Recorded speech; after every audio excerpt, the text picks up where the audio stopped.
Today we discuss about inductance. हम जानते हैं कि जब मैग्नेटिक फील्ड में चेंज होता है यानी कि टाइम वेरिंग मैग्नेटिक फील्ड हो तब करंट इंड्यूस होता है। यानी कि किसी भी कोयल या करंट लूप के साथ जब मैग्नेटिक फील्ड में चेंज यानी कि मैग्नेटिक फ्लक्स में चेंज होता है तब करंट इंड्यूस होता है। हमने फेराडे के सीरीज ऑफ एक्सपेरिमेंट जो परफॉर्म किया उसमें डिस्कशन किया कि अगर दो कोयल को पास पास रखा गया हो और एक कोयल में अगर फ्लक्स का रेट चेंज हो तो दूसरी कोयल में करंट इंड्यूस होता है, या तो सिर्फ एक ही कोयल हो और ये कोयल में अगर एक ही कोयल में फ्लक्स का रेट चेंज हो तो उसी ही कोयल में भी करंट इंड्यूस होता है। दोनों सिचुएशन जो पहले दो कोयल है और एक कोयल में अगर फ्लक्स का रेट चेंज हो तो दूसरी कोयल में करंट इंड्यूस होता है, उसके बारे में हम म्यूचुअल इंडक्टेंस के बारे में नेक्स्ट सेक्शन में डिस्कस करेंगे। और एक ही कोयल हो तो उसके बारे में भी हम नेक्स्ट लेक्चर में सेल्फ इंडक्टेंस की डिस्कशन करेंगे।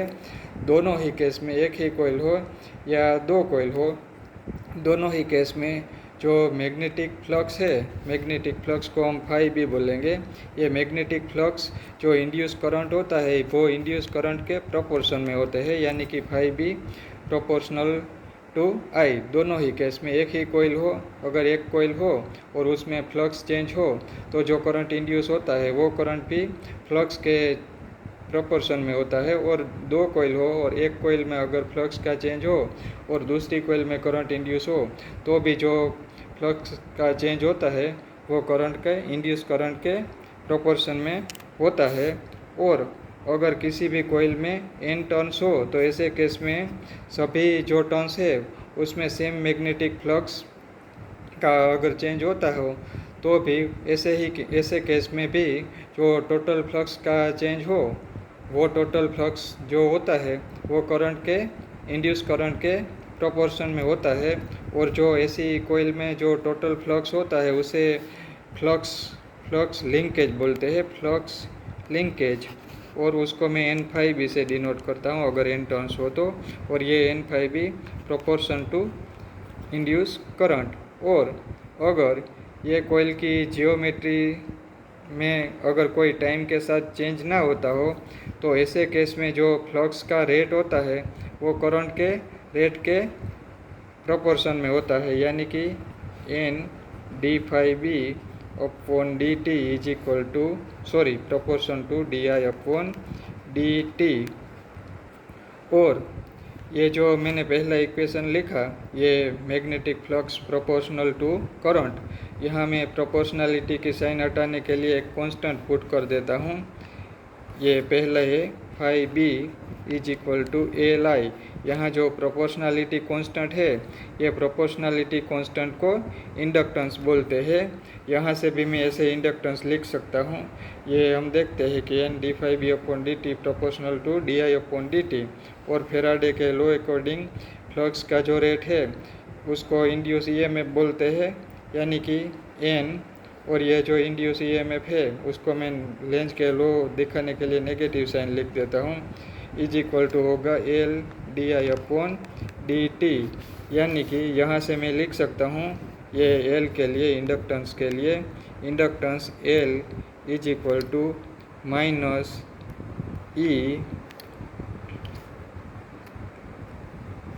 Upon D I upon D T. यहाँ मैंने सिर्फ एक ही टर्न्स के लिए ये इक्वेशन लिखा है।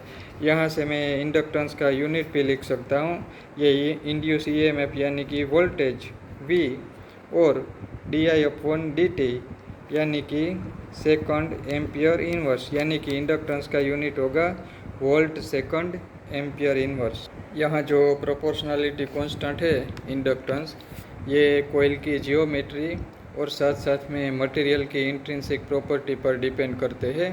ये समवॉट कैपेसिटेंस जैसा है, जैसे हमने पैरेलल प्लेट कैपेसिटर में डिस्कस किया कि ये कैपेसिटर का कैपेसिटेंस, ये जो दो प्लेट है उनके बीच का सेपरेशन और उसके एरिया यानी कि उनकी जियोमेट्री, और साथ साथ में ये मीडियम की रिलेटिव परमिएबिलिटी यानी कि मीडियम की मटेरियल की प्रॉपर्टी पर डिपेंड करता है। ऐसे ही इंडक्टेंस भी ये मटेरियल की प्रॉपर्टी पर और साथ साथ में कोयल की जियोमेट्री पर डिपेंडेड है।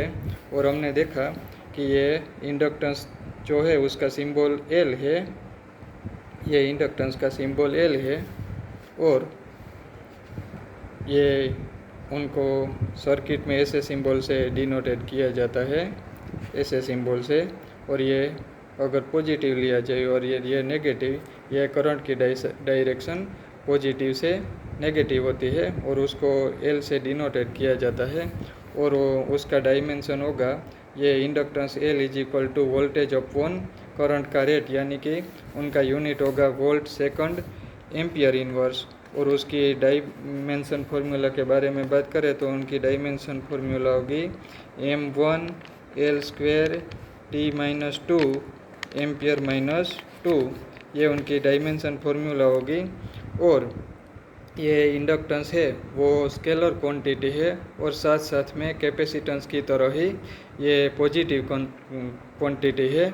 और उनका जो यूनिट है वोल्ट सेकंड एम्पियर इनवर्स, उनको अमेरिकन साइंटिस्ट जोसेफ हेनरी, जिन्होंने ये फेरेडे से इंडिपेंडेंटली इलेक्ट्रोमैग्नेटिक इंडक्शन डिस्कवर किया था यूएसए में, उनकी याद में ये unit volt second ampere inverse को हेनरी कहा जाता है और हेनरी को शॉर्ट में कैपिटल एच से डिनोटेड किया जाता है।